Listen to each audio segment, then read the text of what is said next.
Today we're going to see what the NBA would look like if every team traded their best player. I'm really not sure what we're about to witness, but I do know that it's going to be wildly chaotic. Explain yourself. And here's how it's going to go. I have a list of all 30 teams with their best player as currently constructed before any trades happen. I'm going to go alphabetically, beginning with Joel Embiid on the Philadelphia 76ers. I'm going to hit find trade for each best player in the league, and I'm going to accept the first trade that includes another best player in the league. For example, the 76ers are going to send Joel to the Bucks for Giannis. What is going on? And just like that, both Joel Embiid and Giannis, the best player on their respective team, they've been traded. Okay, we're going to go through the entire league like that. There's a handful of players, for example, DeMar DeRozan on the Bulls, who nobody is going to offer another best player for. So in that case, I'm going to make the best I'm going to accept the best trade for the initiating team. For some reason, the Celtics want to give up Jaylen Brown for DeMar. Yeah, we'll accept that for Chicago. Obviously, every single team will be trading their best player. It's the point of this video. But in some case, look at the Celtics. They're getting back Donovan Mitchell and Evan Mobley. That's not bad. We're going to have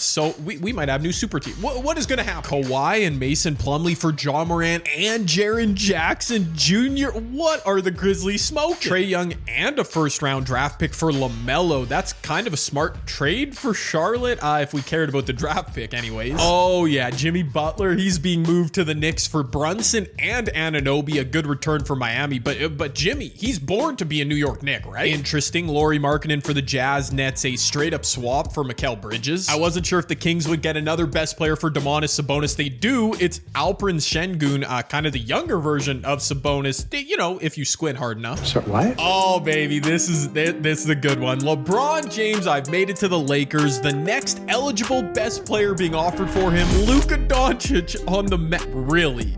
Why would Dallas do this? Makes no sense. Oh, this is interesting. Paulo Banchero and Jonathan Isaac for Zion. I feel like that's a massive dub for New Orleans. Dude, the offers for Nikola Jokic were nuts, but the first one, a new best player to trade for him, following the rules I've said, Tyrese Halliburton and Pascal Siakam. All right. Our next two players to trade in alphabetical order are right here. Cade Cunningham and Jaden Ivey for Scotty Barnes, RJ Barrett. That actually makes a lot of sense. All right. Okay, it's time. Victor Wembanyama, 19 years old, 89 overall, maybe the best asset in the NBA value-wise. We go past the Raptors offer. Cade Cunningham's already been traded. The Rockets, Naz Sabonis has already been traded. Devin, the Suns didn't offer Kevin Durant, but the Thunder will offer Shai Gilgeous-Alexander and Jalen Williams. Those two teams, the Thunder and Spurs, now we got to keep a close eye. That's so interesting. Phoenix could have had Victor if they would have offered up Kevin Durant. That would have happened. Instead, I'll have to trade KD, and they're getting both Ant and Karl Anthony Towns to join with D-Book. That's fine. Okay, we've only got 3 teams left to trade their best player. 2 of them, the Trailblazers with Anthony Simons, the Wizards with Kyle Kuzma.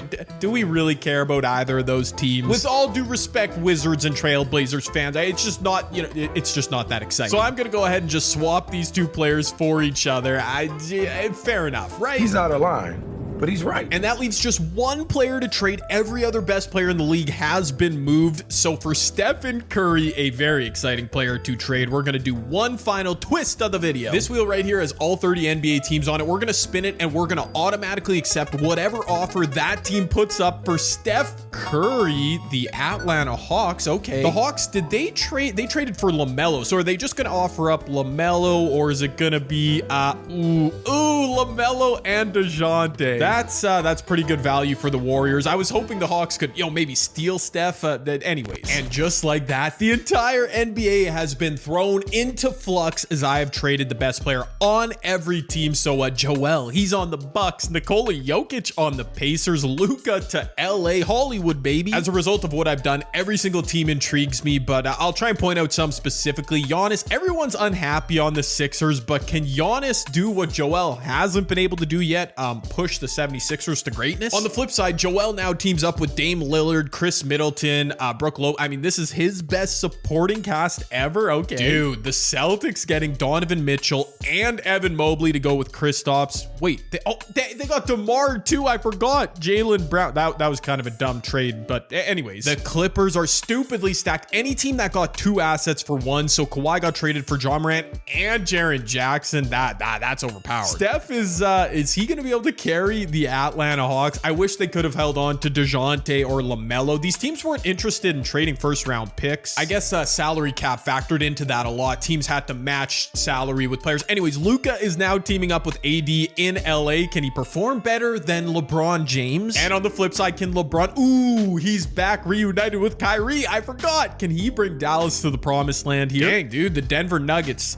Yes, they gave up the best player currently in the world, but I mean, Tyrese Halliburton, Pascal Siakam, can Tyrese and Jamal coexist? It could be fun. Jokic, I'm going to say right now, and it's not even that bold of a take, but Jokic is going to win MVP. He's going to put up ridiculous numbers, and I think his Pacers will be like a first-round exit. Look at Domantas Sabonis. He kind of fits nicely on this Rockets team. Keegan Murray. Oh, yeah, they got Keegan as well. Jalen Green, Dylan Brad. That's a lot of 80 and 81 overalls. Can Shai Gilgeous-Alexander and Jalen Williams immediately boost the Spurs to being a playoff team? Oh, look at D-Book with Anthony Edwards, Karl Anthony Towns, that Kentucky connection. I can talk. Bradley, dude, the Suns. Oh, I didn't even put, all the storylines. There's so many storylines. Victor and Chet now battling for Rookie of the Year. They're on the same team.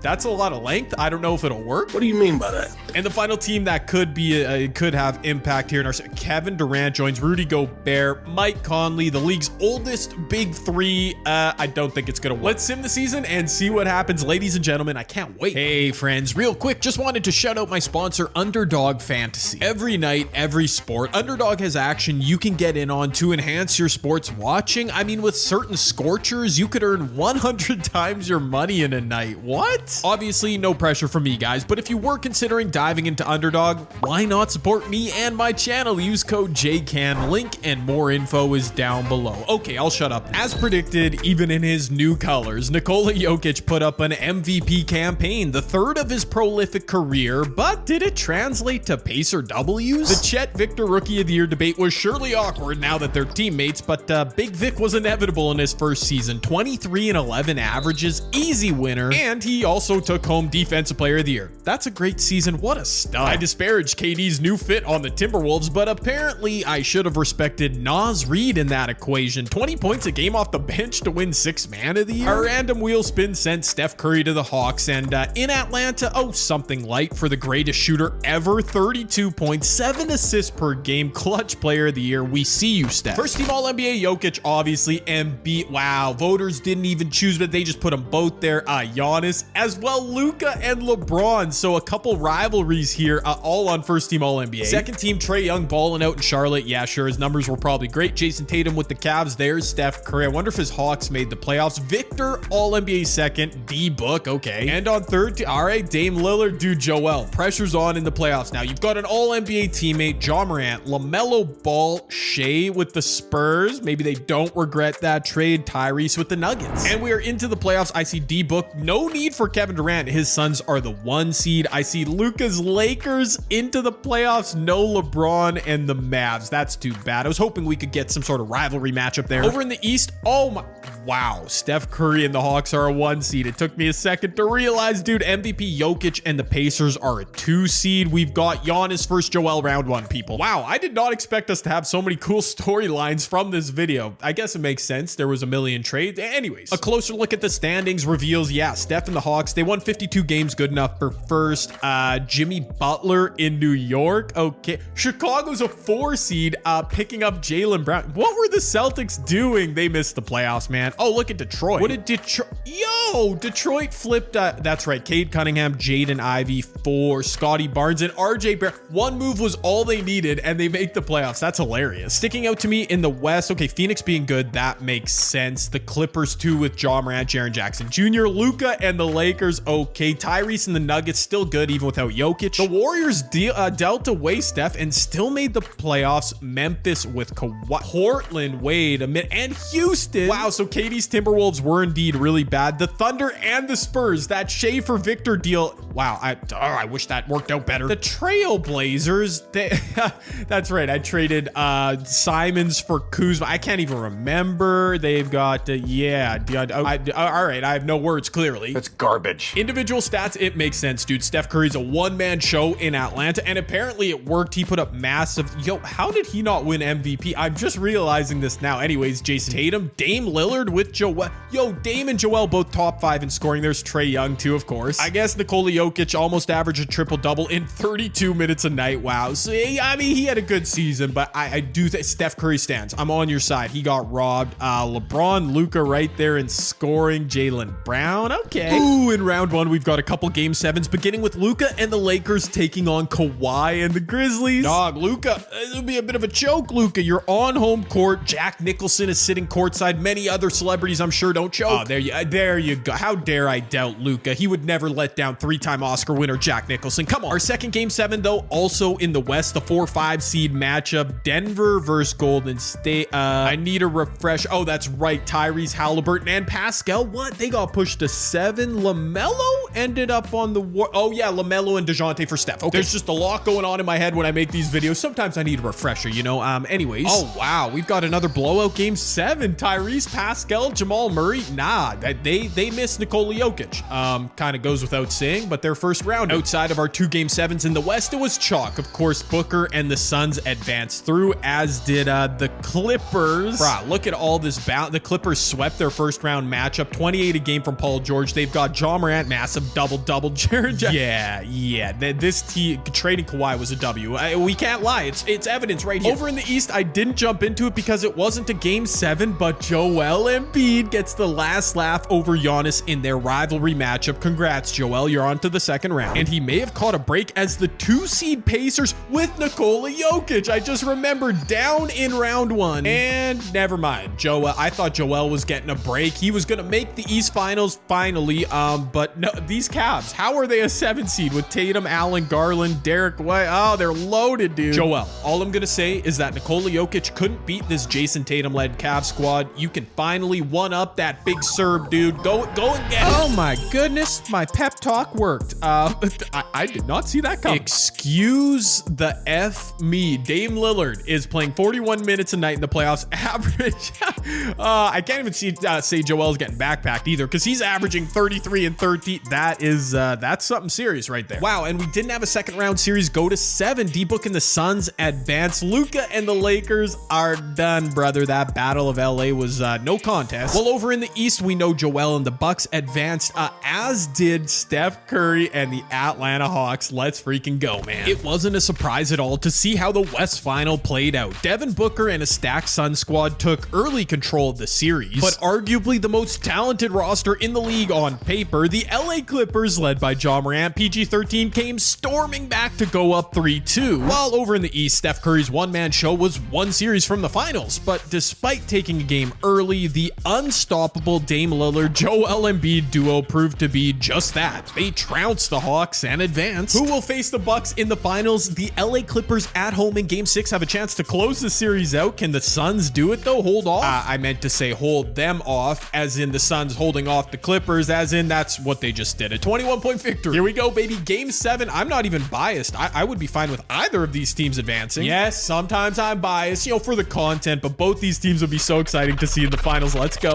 Okay, well, speaking of the content that I'm always striving for, I would really appreciate a clutch finish, like at some point this video. I've been set to jump into about 5 or 6 games here, all of them blowouts, including this one. Well, clutch finish or not in the Eastern and Western Conference Final, we do have an NBA Finals matchup, the Clippers and the Bucks. That's like a smidge anticlimactic, because that could literally be the finals matchup IRL this season, but this one has a twist, as the LA Clippers are, of course, being led by a dynamic duo of Ja Morant averaging 26 and just under 10 assists per game, and Paul George averaging 25, 6, and 6. That's really nice. This team is deep too, with Jaren Jackson Jr. just a throw-in into that trade. James Harden is splitting time off the bench. Okay, Norm Powell too. Man, this team has such a deep bench. Come on. That balance and depth of LA will be tested against the top and just unbelievable dominance of the Bucks. Dame is still averaging 36 points a game, dragging Joel Embiid. I'm just kidding. 31 and 12 himself. This trade was just Joel for Giannis, though, if memory serves. What? what? Oh, so wait a minute. The Bucks picked up Danilo Gallinari, Jonathan Isaac. Was that an in-season trade, or do I just not remember? Anyways, their bench looking very suspect, but it hasn't mattered yet. I love it, dude. A battle of more balance and better roster construction on the Clippers against just sheer top-end dominance from the Bucks. Just let this be a close series, man. We want the drama. Oh, and I got it. I got the drama. We're skipping right ahead. It's 3-2, baby. The Bucks are in control, but barely. The Clippers can wrestle that control back. Here we go, baby. No blowouts. At least let this be a clutch finish. Come on, Clippers. Play with pride. Wow, they are down like 20 points right away. Okay. But the Clippers have fought all the way back. Okay, they're still down 4. That was a risky pass inside. Zubats kicks it back out. The Bucks are up 4, clinging to a lead under 2 minutes left. Can Joel and Dame close this out? Jaw going right at Joel's chest, gets blocked. Oh my word, that was a huge stop from Joel Embiid. Yo, it's too early to say that sealed the game, but that was massive.